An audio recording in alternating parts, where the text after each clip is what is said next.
हरियाणा के जींद की जुलाना विधानसभा सीट से कांग्रेस उम्मीदवार और पहलवान विनेश फोगाट ने आज अपना नामांकन दाखिल किया। पर्चा भरने के बाद उन्होंने कहा कि दुश्मन को कभी कमजोर नहीं समझना चाहिए, इसलिए वो चुनाव जीतने के लिए अपना पूरा जोर लगा रही हैं। आपको बता दें कि जुलाना विनेश फोगाट का ससुराल भी है और अब विनेश फोगाट ने जिस तरीके से राजनीति में एंट्री की ली है, उससे कहीं ना कहीं हरियाणा के विधानसभा चुनाव में एक बड़ा फैक्टर विनेश फोगाट बन रही हैं। और क्या किसानों की, पहलवानों की और महिलाओं की बात करते हुए विनेश फोगाट को जीत मिलेगी या नहीं, एक बड़ा सवाल बन गया है।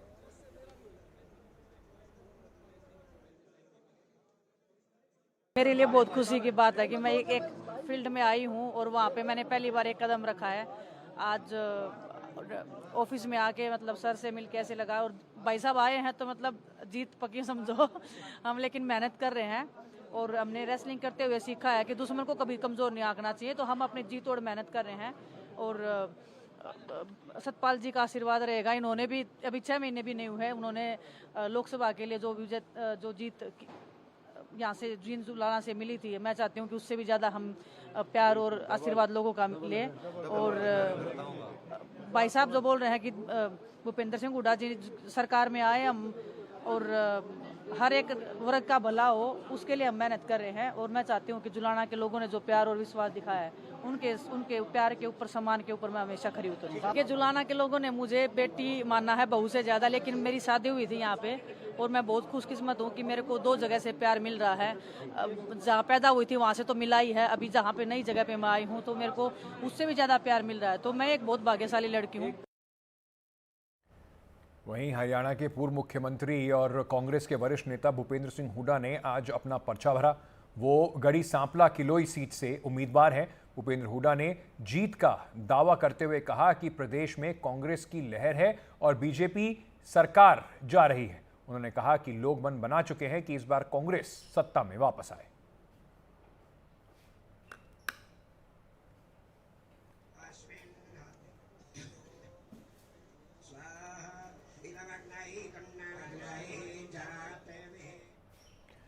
चलिए, तो भूपेंद्र सिंह हुड्डा जो बात कह रहे थे, जैसे मैंने आपको पहले बताया, दीपेंद्र सिंह हुड्डा ने अभी भी कहा है कि बातचीत चल रही है आम आदमी पार्टी से। वहीं आम आदमी पार्टी अपनी लिस्ट पर लिस्ट जारी कर रही है। मेरे सहयोगी गुरप्रीत सिंह चीना इस वक्त हमारे साथ जुड़ रहे हैं। गुरप्रीत, किस तरह की बातचीत है जिसका दीपेंद्र हुड्डा हवाला दे रहे हैं, कह रहे हैं कि चलिए तो हरियाणा पर और बातचीत करते हैं, आगे बढ़ते हैं।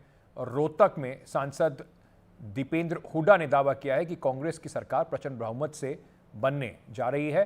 उनसे बातचीत की हमारे सहयोगी राजीव रंजन ने।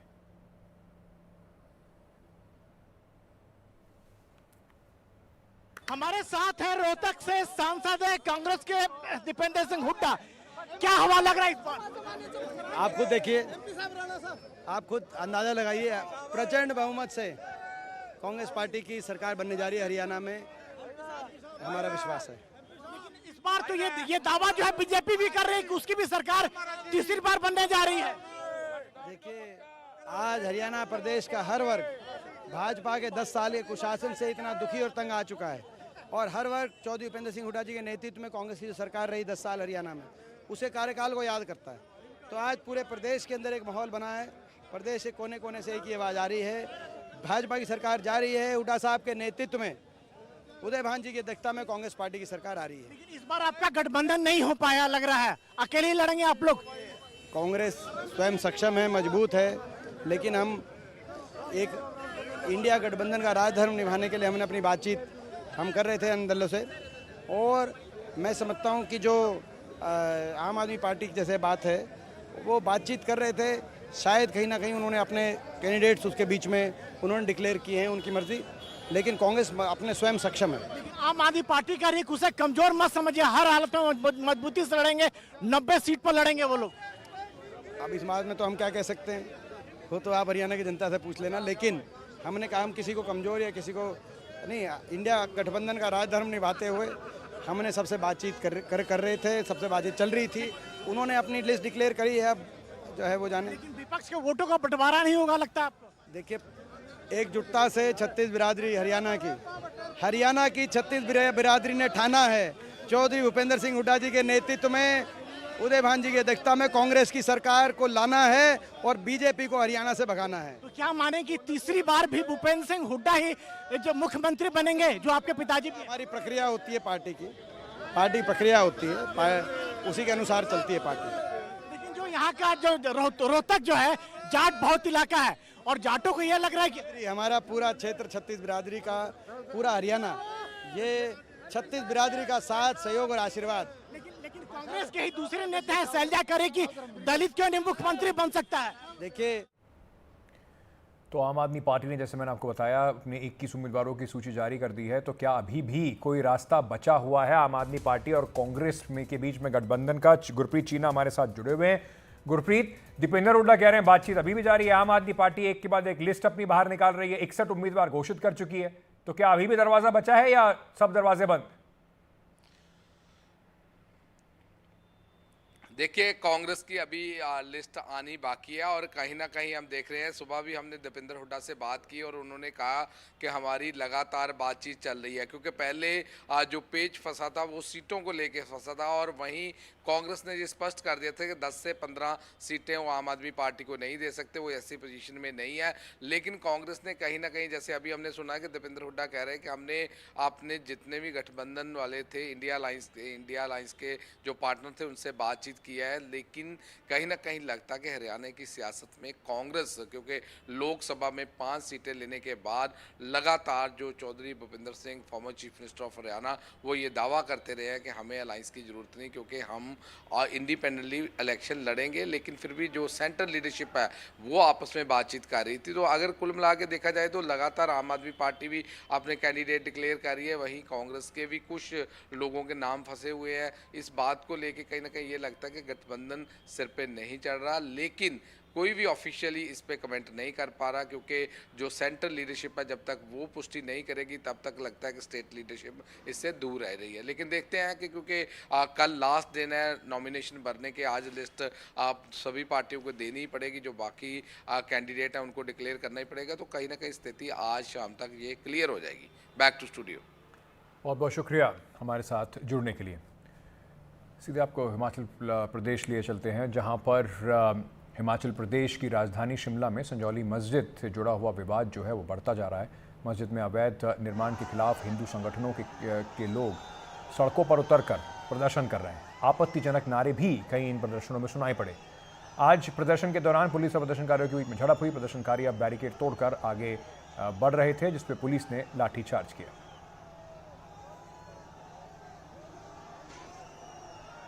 वीडी शर्मा हमारे सहयोगी इस वक्त हमारे साथ जुड़ रहे हैं। वीडी शर्मा जी, क्या हालात हैं अभी ज़मीन पर? पुलिस ने क्या पूरे मामले पे जो इस तरह के बेकाबू हालात थे उन पे काबू पा लिया है? और दूसरा, ये हम देख रहे हैं कि इसको लेकर राजनीति भी गरमा रही है। कई सारे ऐसे संगठन हैं जो बड़े आपत्तिजनक बयान भी कर रहे हैं। तो सरकार इस पर क्या कर रही है? देखिए अंकित, अभी की अगर मैं स्थिति बताऊं आपको संजौली की, तो थोड़ा प्रदर्शनकारी हट गया, स्थिति थोड़ा नियंत्रण में है। लेकिन अभी भी जो है ये कहा जा रहा है कि तनाव बना हुआ है, कभी भी कुछ भी हो सकता है, क्योंकि जो हिंदू संगठन या हिंदू समुदाय के लोग हैं वो ये कह रहे हैं कि इस बिल्डिंग को जो है, मस्जिद की बिल्डिंग को या तो सीज किया जाए, या जो अवैध कब्जे की बात की जा रही थी। हालांकि मामला अभी कोर्ट में है, कमिश्नर की कोर्ट में, नगर निगम कमिश्नर के ही कोर्ट में चल रहा है। लेकिन राजनीति भी लगातार हो रही है। मैं आपको बताऊं, कुछ लोग जो है, पहले इसमें ये कहा गया सरकार की तरफ से भी कि अवैध कब्जे हटाए जाएंगे, और फिर साथ में बीच में एक ऐसा मोड़ भी आया कि कुछ नेताओं ने ये ध्यान देना शुरू कर दिया कि संजौली के साथ साथ पूरे प्रदेश में जहां भी इस तरह की कंस्ट्रक्शन हुए, इलीगल कंस्ट्रक्शन, वो हटाए जाए। लेकिन अभी जो है हिंदू संगठन है, चाहे हिंदू समुदाय के लोग हैं, इस बात पे अड़े हुए हैं कि ये जो अवैध निर्माण हुआ है, जिसकी बात हो रही है, ये जो है इस पर कोई ना कोई कार्रवाई हो। वो ये कह रहे हैं कि जब तक इस पर कोई कार्रवाई नहीं होती या इस बिल्डिंग को सीज नहीं करती सरकार, तब तक वो पीछे नहीं हटेगी। आज का प्रदर्शन था, बहुत जबरदस्त प्रदर्शन हुआ, लाठीचार्ज हुआ, वाटर कैनन हुआ। हालांकि प्रदर्शनकारियों को हटा भी दिया गया है, लेकिन इसके बावजूद भी अभी पुलिस पूरी तरह से यहाँ पर मुस्तैद है, मौजूद है, पूरे घटनाक्रम पे नजर बनाए हुए है।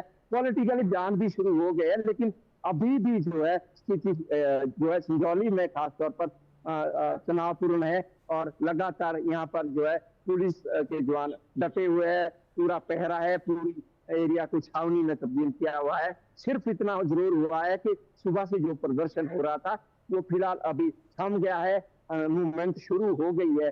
फिलहाल जो आवाजाही है, लोगों की आवाजाही है, ये पूरा एरिया जो है, मैं आपको बताऊं जो मेरे पीछे आप एरिया देख रहे हैं, ये पूरा बंद था सुबह से लेकर, और अभी जो है फिलहाल की स्थिति ये है कि नॉर्मल मूवमेंट हो रही है। ये सुबह की बड़ी सुबह जो यहाँ पर स्थितियां तनावपूर्ण बनी हुई थी, उससे बेहतर अभी स्थिति ये है कि अभी मूवमेंट जो हमेशा की तरह की होती है वो शुरू हो गई है, और अब धीरे धीरे जो है राजनीतिक बयान भी शुरू हो रहे हैं। और साथ बड़ी बात मैं आपको बताऊं कि ये जो अभी जो ये कंट्रोवर्सी बनी हुई है, ये जो विवाद बना हुआ, ये थमा नहीं है, ये लगातार अभी भी अगले दिनों में जो है चलेगा, क्योंकि हमारी कुछ संगठन के लोगों से बात हुई है, हिंदू संगठन के लोगों से बात कि हम अगली स्ट्रेटेजी बनाएंगे और उसके बाद फिर से प्रदर्शन करेंगे। ठीक है, बहुत बहुत शुक्रिया वीडी शर्मा जी हमारे साथ जुड़ने के लिए।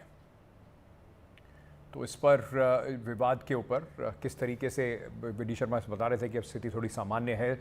वक्फ बिल किस पे थोड़ा विवाद जो है वो क्या है आपको बता देते हैं। वक्फ बिल पर एएसआई ने संयुक्त समिति के सामने एक प्रेजेंटेशन दिया है। प्रेजेंटेशन में एएसआई ने कई ऐतिहासिक इमारतों पर जानकारी दी है।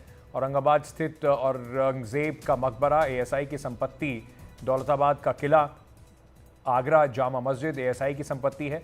वहीं औरंगजेब का मकबरा 1951 से एएसआई संरक्षण था। 1973 में वक्फ बोर्ड ने औरंगजेब के मकबरे को अपनी संपत्ति घोषित कर लिया और कर्नाटका, बीदर का किला, जयपुर अजमेर मस्जिद भी वक्फी संपत्ति घोषित की गई।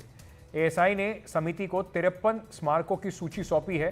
दिल्ली और कई अन्य इलाकों में स्मारकों की सूची बाद में दी जाएगी।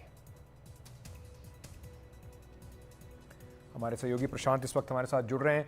प्रशांत, वक्फ को लेकर जिस तरीके का एक अभी फिलहाल जो चर्चाएं चल रही हैं, एक बिल भी है जो जेपीसी के पास है, क्या ये एएसआई का जो पूरा प्रेजेंटेशन था इसका क्या लबो-लुआब है, क्या समझाने की कोशिश एएसआई कर रहा है? क्या ये जो संपत्तियां जो एएसआई के पास थी वक्फ ने ले ली हैं, उनको वापस लेने की कोई बातचीत इसमें कही गई है? नहीं, देखिए अंकित, आप जानते हैं वक्फ बिल संसद की संयुक्त समिति के पास है। संयुक्त समिति की अब तक 5 बैठक हो चुकी है और अलग अलग ऑर्गेनाइजेशंस को बुलाकर उनसे उनकी राय ली जा रही है। पिछले हफ्ते जो बैठक हुई समिति की, उसमें एएसआई को भी बुलाया गया था, क्योंकि एएसआई आप जानते हैं आर्कियोलॉजिकल सर्वे ऑफ इंडिया देश भर की जो ऐतिहासिक इमारतें हैं, मॉन्यूमेंट्स हैं, उनको प्रोटेक्ट करता है, उनके संरक्षण का काम करता है। अब एएसआई ने समिति के सामने एक पूरा प्रेजेंटेशन दिया है, खासकर ऐसे मॉन्यूमेंट्स का जो पहले एएसआई द्वारा संरक्षित इमारतें होती थी, ऐतिहासिक इमारतें, लेकिन बाद में 60 साल बाद, 70 साल बाद उसे वक्फ बोर्ड ने, अलग अलग राज्यों के वक्फ बोर्ड ने अचानक उसे अपनी संपत्ति घोषित कर दिया और उसे फिर अपने अंडर में ले लिया। आपने बिल्कुल ठीक कहा, एएसआई के पास 24 सर्किल है पूरे देश में, एएसआई का कामकाज बटा हुआ है। इस जो सूची दी गई है अभी, वो केवल 9 सर्किल की सूची दी गई है, जो सूची मैंने देखी है। और इसमें आपको जानकर आश्चर्य होगा कि 60-70 साल बाद भी एएसआई ने, जैसे एक इमारत है मक्का मस्जिद का इमारत, आप जानते हैं अहमदनगर में पड़ता है वो, जहाँ पर सालों पहले एक ब्लास्ट भी हुआ था, वो मक्का मस्जिद को एएसआई 1921 से ये एएसआई के संरक्षण में हुआ करता था, लेकिन 2006 में इसे वहाँ की वक्फ बोर्ड ने उस पर अपना दावा किया और उसे वक्फ बोर्ड की संपत्ति घोषित कर दिया। इसी की तरह जैसे आपने जिक्र किया, चाहे आगरा की जामा मस्जिद हो या औरंगज़ेब का जो मकबरा है महाराष्ट्र के औरंगाबाद ज़िले में, या बीदर में जो किला है, दौलताबाद में जो किला है, बहुत महत्वपूर्ण ऐसी इमारतें हैं, ऐतिहासिक इमारतें जो पहले एएसआई के संरक्षण में हुआ करती थी, लेकिन उसके बाद वहाँ के वक्फ बोर्ड ने उस पर वक्फ कानून के तहत दावा बोला और उसे वक्फ बोर्ड की संपत्ति घोषित कर दिया। और इसकी पूरी सूची अपने प्रेजेंटेशन में एएसआई ने समिति के सामने दी है और अभी केवल 53 ऐसी इमारतों की सूची दी गई है। और जैसा मैंने बताया 24 सर्किल होते हैं एएसआई के जो कामकाज का जो पूरा सिस्टम है देश भर में, अभी केवल 9 सर्किल की सूची दी गई है। अभी दिल्ली और कई ऐसे महत्वपूर्ण स्थानों की सूची नहीं दी गई है। तो ये पूरा मामला कमेटी के सामने रखा गया है। कमेटी फिर आने वाले दिनों में बाकी सभी कई ऑर्गेनाइजेशन से, जिसमें all India personal law board भी है, उन सबको बुलाकर उनकी राय जानेगी। लेकिन एक इंटरेस्टिंग फैक्ट जो है वो एएसआई के प्रेजेंटेशन में देखने को मिला है कि 60-70 साल बाद वक्फ बोर्ड ने उस पर अपना दावा किया और उसे अपनी संपत्ति घोषित किया। बहुत बहुत शुक्रिया हमारे साथ जुड़ने के लिए प्रशांत, इस वक्त जो एएसआई की प्रेजेंटेशन हुई है उसके ऊपर जानकारी देते हुए। चलिए छोटा सा ब्रेक ले लेते हैं, ब्रेक के बाद वापस आ रहे हैं, बने रहिए हमारे साथ।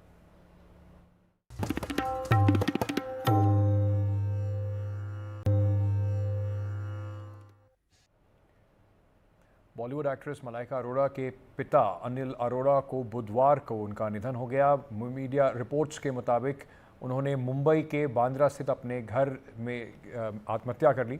उनके घर के बाहर से आ रही तस्वीरों में मलाइका अरोड़ा के पूर्व पति एक्टर प्रोड्यूसर अरबाज खान और कुछ पुलिसकर्मी वहां पर नज़र आ रहे हैं। इस खबर ने अचानक पूरे परिवार को गहरा झटका लगा है।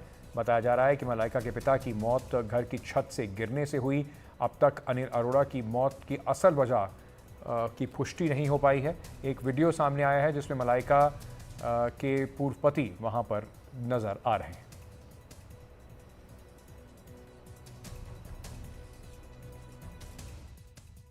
We are standing in front of this building where inside the building body of Mr. Anil Mehta, aged 62 years, was found. For that, detailed investigation is going on. Bandra police station along with forensic team is on the spot, and we will investigate further from all the angles, and further legal processes being going on. Whatever SOP is followed in all the investigations, we are doing that. Keeping all the angles in mind, we will investigate it in detail. हमारे सहयोगी सुनील सिंह ने इस पूरे मामले पर उस building में जो मृतक हैं उनके पड़ोसियों से बातचीत की, आपको सुनाते हैं। अभिनेत्री मलाइका अरोड़ा के पिता अनिल अरोड़ा ने आज सुबह बिल्डिंग पर से छलांग लगाकर खुदकुशी कर ली। लहरी जी, आप उसी बिल्डिंग में रहते हैं जी, जिसमें अनिल अरोड़ा रहा करते थे, और आज उन्होंने खुदकुशी कर ली, आपने भी सुना होगा। तो पहला रिएक्शन क्या रहा होगा जिसमें से आप उन्हें जानते हैं? मुझे पहला रिएक्शन तो ऐसा रहा कि मैं ये बात को बिलीव नहीं कर पाया। मेरे लिए बहुत बड़ा शौक था। उनको आप किस तरह से जानते थे? हाल फिलहाल में कब बातें हुई थी? वो हमारी बिल्डिंग के कर्ता धर्ता भी रहे हैं मेंटेनेंस के मामले में, और सोसाइटी हमारी अच्छी रहे, साफ़ सुथरी रहे, तंदुरुस्त रहे, तो वो हमेशा एक्टिव रोल प्ले करते थे। उस सिलसिले में मेरे घर आते थे, जाते थे। 3 रोज़ पहले या 4 रोज़ पहले सोसाइटी के मामले में उनका एक मैसेज आया था जिसका मैंने जवाब दिया था। उसके बाद मैंने उनसे मेरा इंटरेक्शन नहीं हुआ। ये अनिल अरोड़ा हैं या अनिल मेहता? नहीं, ये अनिल मेहता साहब है। अरोड़ा साहब कोई और थे, ये मेहता साहब है। ये मलाइका अरोड़ा के पिता हैं? पिता है, स्टेप फादर, जहाँ तक मेरा इल्म है वो स्टेप फादर। बीमार रहा करते थे? नहीं, बिल्कुल मैंने कभी नहीं देखा उनको बीमार, कभी नहीं देखा। बीमारी 1.5 साल से बीमार थे, परेशान रहा करते थे। अगर बीमार होते हैं तो वो इतने एक्टिव नहीं रहते। मैंने उनको 3 या 4 साल, 3 और 4 दिन के पहले हमारा जो बिल्डिंग का मैनेजर है उसके साथ इंटरेक्ट करते हुए देखा है। मुंबई से कैमरामैन संदेश बैकर के साथ सुनील सिंह, एनडीटीवी इंडिया के लिए। सुनील सिंह हमारे सहयोगी इस वक्त हमारे साथ जुड़ रहे हैं। सुनील, क्या अभी तक पुलिस ने इसके तथ्यों के बारे में बताया है और क्या आगे की कार्रवाई इस वक्त हो रही है?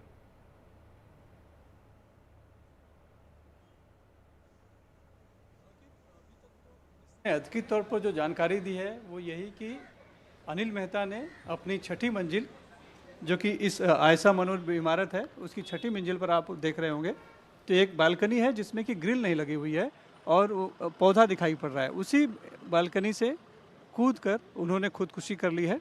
नीचे वो गिरे, तुरंत अस्पताल ले जाया गया, लेकिन अस्पताल में डॉक्टरों ने उन्हें मृत घोषित कर दिया। शव फिलहाल पोस्टमार्टम के लिए रखा गया है। अभी तक पोस्टमार्टम हो जाए और फिर इसकी रिपोर्ट आए उसके बाद जो है कि आगे की जानकारी पुलिस देगी, उसका बताया। लेकिन फौरी तौर पर पुलिस ने ये ज़रूर कहा है कि ये जो मौत हुई है ये खुदकुशी की वजह से हुई है, उन्होंने छलांग लगाई है।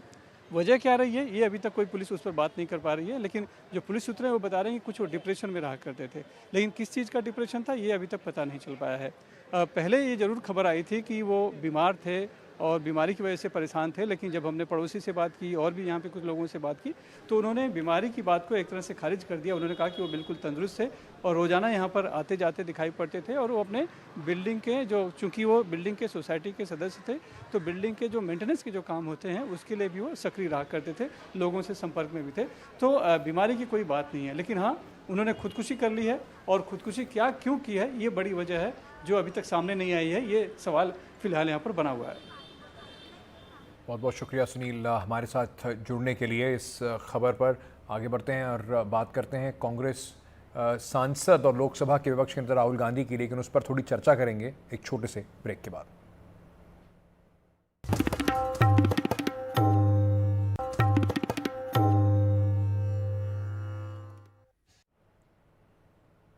कांग्रेस सांसद और लोकसभा में विपक्ष के नेता राहुल गांधी ने अमेरिका की यात्रा के दौरान कुछ अमेरिकी सांसदों से मुलाकात की, जिसमें इल्हान उमर भी शामिल हैं। इल्हान उमर अपने भारत विरोधी रुख के लिए जानी जाती हैं। कई मुद्दों पर उन्होंने पाकिस्तान का खुल के समर्थन भी किया है, साथ ही भारत की कई बार आलोचना भी करी है। इल्हान उमर से राहुल गांधी की इस मुलाकात को लेकर बीजेपी ने एक बार फिर तीखा हमला बोला है।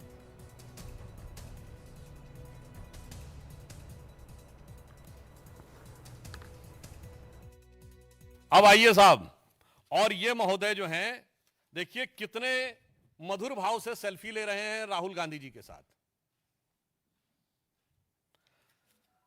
और राहुल गांधी जी और उनके चच्चा जो बता चुके थे कि वेस्ट वाले अरब से आए हैं और नॉर्थ वाले यूरोप से आए हैं, ईस्ट वाले चाइना से आए हैं, दक्षिण भारत वाले अफ्रीका से आए हैं।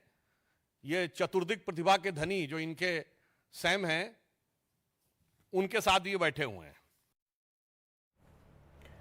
वहीं राहुल गांधी ने अमेरिका के दौरान आरक्षण पर दिए अपने बयान पर आज उन्होंने कहा कि कुछ लोगों ने उसको मोड़ तोड़ के पेश किया है। उस पर उन्होंने सफाई दी। उन्होंने कहा मैं आरक्षण के खिलाफ नहीं हूं, मेरे बयान को गलत तरीके से पेश किया गया। उन्होंने कहा कि हम चाहते हैं कि आरक्षण 50% से ज़्यादा हो और हम इसे आगे भी ले जाएंगे। दरअसल राहुल गांधी ने अमेरिका के जॉर्जटाउन यूनिवर्सिटी में कल आरक्षण पर पूछे गए एक सवाल पर कहा था कि कांग्रेस आरक्षण को खत्म करने के बारे में तब सोचेगी जब सही समय होगा, जो कि अभी नहीं है। राहुल गांधी के इस बयान को बीजेपी ने तीखा हमला लेके इस तरीके से प्रस्तुत किया है कि जैसे राहुल गांधी आरक्षण खत्म करने की वकालत कर रहे हैं। If you add up Dalits, tribals, OBCs, they come to 73%. Out of 70 people, there's one tribal. I think 3 Dalits, 3 OBCs. So, and I think a minority. So, 90% of India, in the government of India, has access to less than 10% of the positions that determine how money is going to be spent. We will think of scrapping reservations when India is a fair place. And India is not a fair place. What we're saying is, we want a comprehensive understanding first of what's going on, and then we're going to apply a series of policies to correct it, reservation being one of them. Right. We've also said that we're going to, somebody misquoted me yesterday saying that I'm against reservations. I've been saying again and again and again, we're going to increase reservations beyond 50%. I'm not against reservations. गृहमंत्री अमित शाह ने राहुल गांधी के अमेरिकी दौरे में दिए गए बयानों को लेकर निशंक पर निशाना साधा है। सोशल मीडिया प्लेटफॉर्म एक्स पर अमित शाह ने लिखा है कि देश विरोधी बात करना और देश को तोड़ने वाली ताकतों के साथ खड़े रहना राहुल गांधी और कांग्रेस पार्टी की आदत सी बन गई है। चाहे वो जम्मू कश्मीर में नेशनल कॉन्फ्रेंस के देश विरोधी और आरक्षण विरोधी एजेंडे का समर्थन करना हो या फिर विदेशी मंच पर भारत विरोधी बात करना, राहुल गांधी ने देश की सुरक्षा और भावना को हमेशा आहत किया है।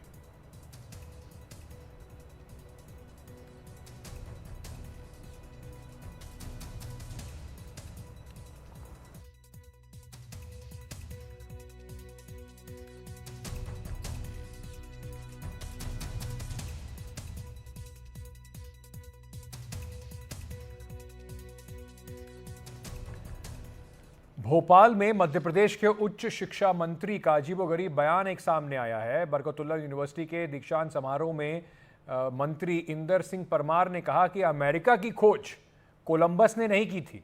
इंदर सिंह हमारे पूर्वजों ने उन्होंने कहा कि पूर्वजों ने अमेरिका की खोज की थी।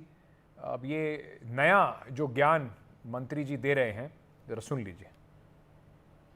कोलंबस ने अमेरिका की खोज की। भारत के विद्यार्थियों को उससे कोई लेना देना नहीं था। या तो फिर पढ़ाते तो ये भी पढ़ाते कि कोलंबस के बाद में वहां के समाज पे किस प्रकार से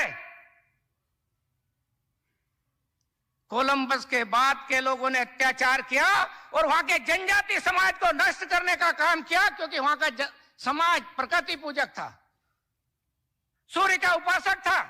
किस प्रकार से उनकी हत्याएं की गई, किस प्रकार से उनका मतांतरण किया गया।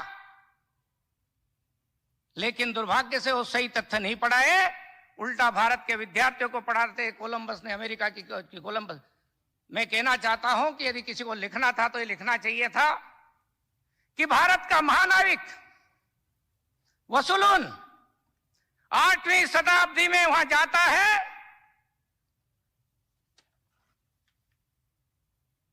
और अमेरिका स्थित सोन डियागो में वहां कई मंदिर का निर्माण करता है। ये वहां के एक संग्रहालय में आज भी तथ्य लिखे हुए हैं, वहां की लाइब्रेरी में आज भी रखे हैं तथ्य।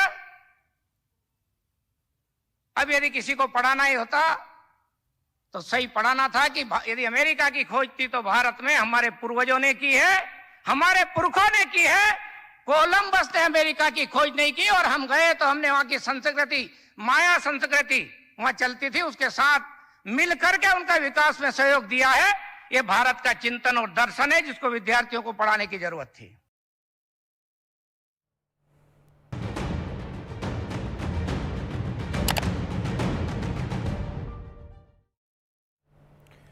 चलिए एक बार फिर से हरियाणा विधानसभा की बात करते हैं। दिग्गज कांग्रेस नेता और पूर्व मुख्यमंत्री भूपेंद्र सिंह हुड्डा एक बार फिर मुख्यमंत्री पद के डबल दावेदार हैं।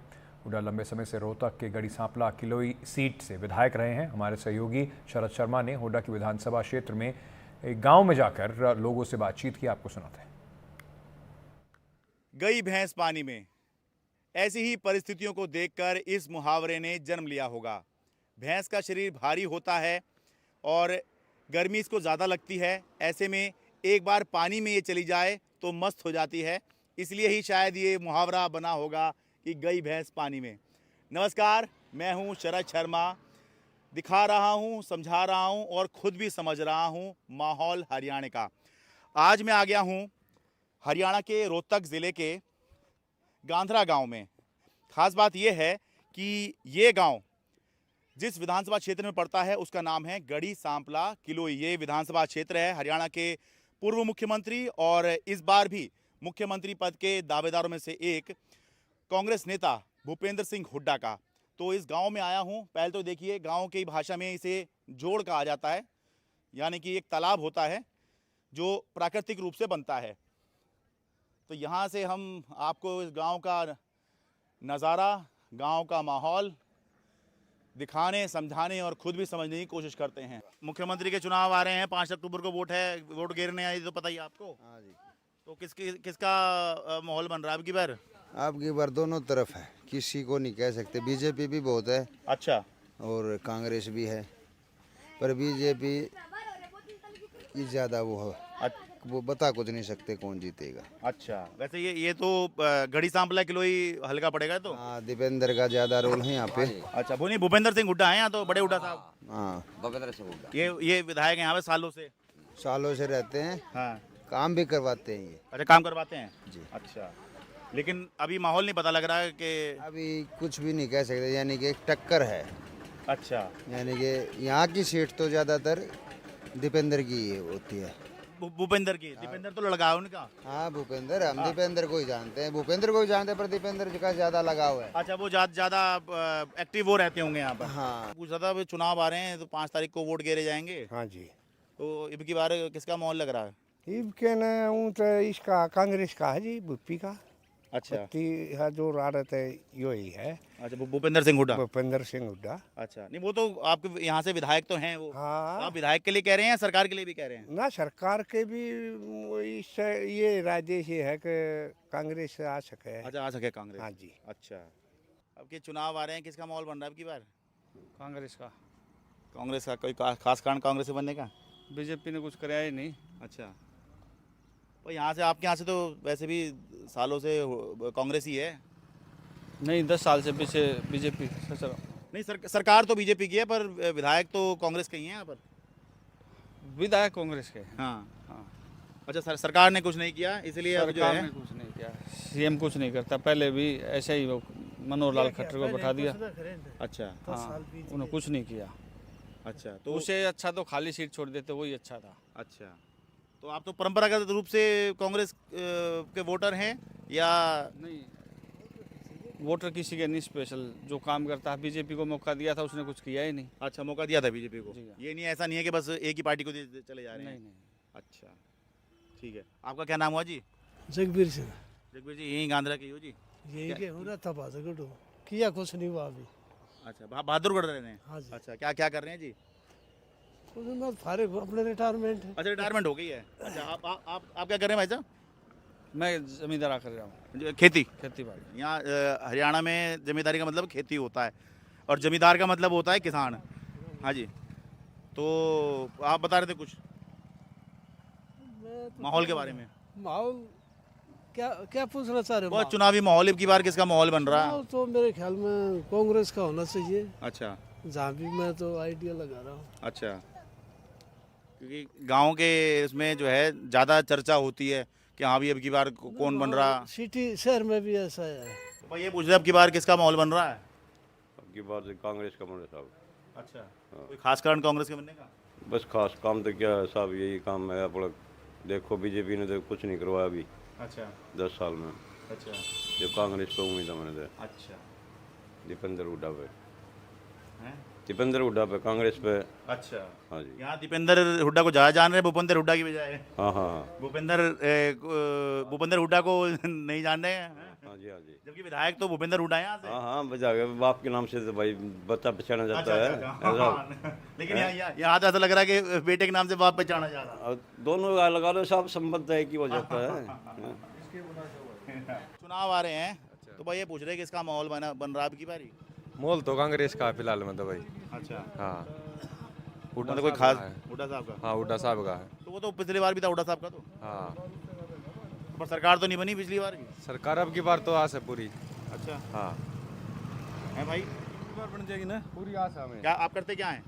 टेंट की दुकान अपनी। अरे टेंट की है। हाँ। तो ऐसा लग रहा है बस ऑर्डर आ चुका है। हाँ, ऑर्डर आ चुका है, ऑर्डर पे कंप्लीट होते हैं और क्या। आप क्या कह रहे भाई? संभालने का तो लग रहे हैं। हाँ। अच्छा, नहीं आप बता रहे थे ना, कोई खास कारण है? खास कारण तो है पिछले 2 बार से तो नहीं बन रही कांग्रेस की सरकार। की बार बन जाएगी यार, बन जाएगी। गढ़ है ना हुड्डा का, ये गढ़ है ये हुड्डा का। गढ़ तो है, मतलब ठीक है, यहाँ उनका विधानसभा क्षेत्र है ये। हाँ, तो मतलब जीतते हैं यहाँ से, सालों से जीत रहे हैं। हाँ, सालों से जीतते आ रहे हैं। ठीक है, लेकिन सालों से सरकार नहीं बन रही है। नहीं, सरकार तो बन रही है, 10 साल से तो नहीं है। अब की बार तो कंप्लीट है। अच्छा, ये बताइए माहौल किसका लग रहा है अब की बारी? माहौल तो साहब कांग्रेस का है। अच्छा, कोई खास कारण? वैसे तो यहाँ तो हमेशा ही कांग्रेस का ही रहता है। तो हुड्डा का, हुड्डा का है। अच्छा, हाँ। नहीं बार सरकार तो हर बार नहीं बनती ना। सरकार तो नहीं बनती ना। हाँ, ये भी बीजेपी वाले करते रहते हैं साहब। अच्छा, हाँ जी, हुड्डा का दौर है। हुड्डा का दौर है साहब। हुड्डा का जोर है। मतलब यहाँ विधायक के लिए या सरकार के लिए भी? सरकार के लिए भी। हुड्डा जोर है साहब। अच्छा, किसी गांव में पूछ लो। हाँ, यहाँ गांव में पूछ लो पूरे में। ठीक है। तो एक जो अहम बात इसमें नज़र आ रही है वो ये है कि भूपेंद्र सिंह हुड्डा क्योंकि यहाँ के स्थानीय विधायक हैं, जिस क्षेत्र में ये गांव पड़ता है, तो लगभग विधायक के तौर पर तो उनके लिए लोगों में एक राय है ही। दूसरा, अपने विधायक को चाहते हैं कि भाई वो बड़ा बने, तो उस वजह से भी जो है एक माहौल जो है यहाँ पर कांग्रेस की तरफ में देखा जा रहा है। अपने कैमरा सहयोगी मोहम्मद मुरसलिन के साथ हरियाणा के रोहतक के गांधरा गांव से मैं शरद शर्मा, एनडीटीवी इंडिया।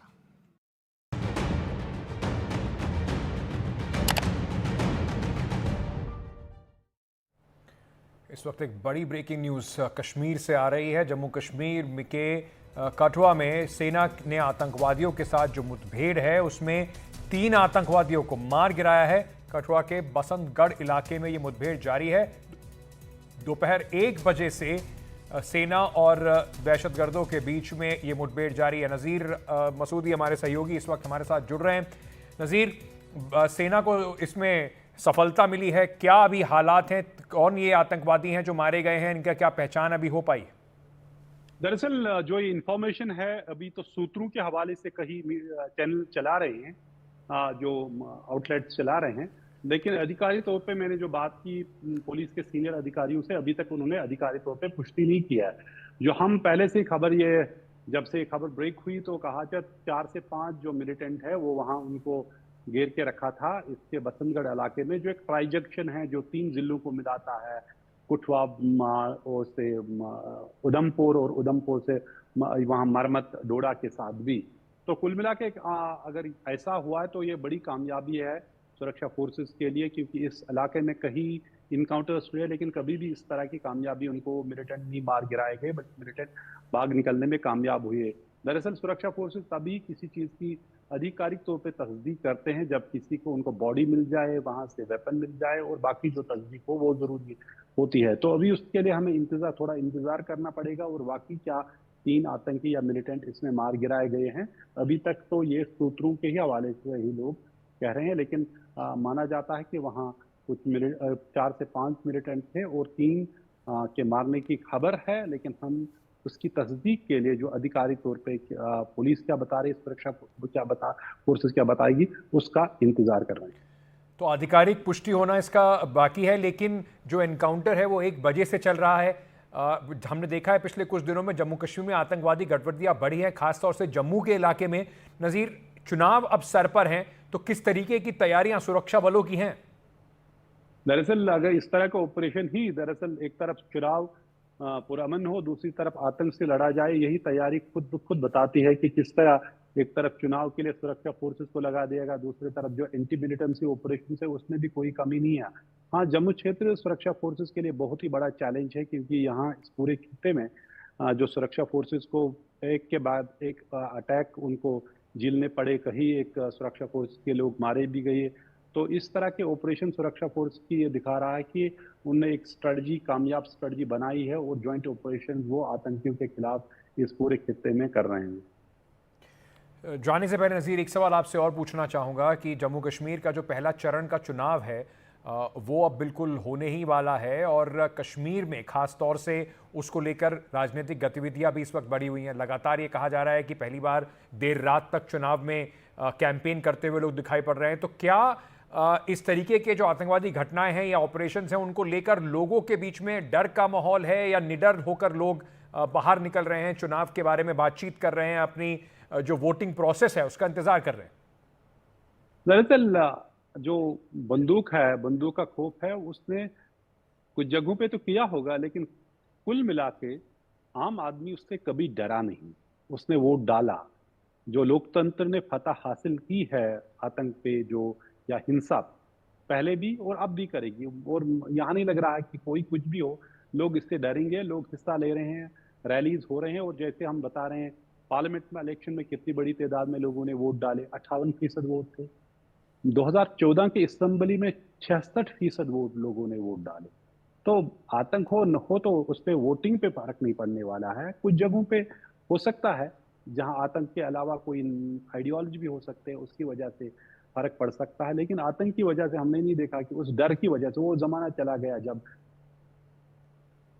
वो डर होता था, उसकी वजह से इलेक्शन या वोटिंग परसेंटेज पे फर्क पड़ता था। वो जो कहते हैं मिलिटेंसी का जो कोरिसिव पावर था वो कब का खत्म हो चुका है, और इस तरह की घटनाएं शायद ही इलेक्शन पे कोई असरअंदाज हो सकती है। बहुत बहुत शुक्रिया नज़ीर मसूदी, इस वक्त इस बड़ी खबर पर अहम जानकारी देते हुए। जम्मू कश्मीर में चुनाव की जिस तरीके से प्रक्रिया हो रही है उस पर भी बातचीत करते हुए। छोटा सा एक ब्रेक लेके वापस आ रहे हैं, बंद रहिए हमारे साथ।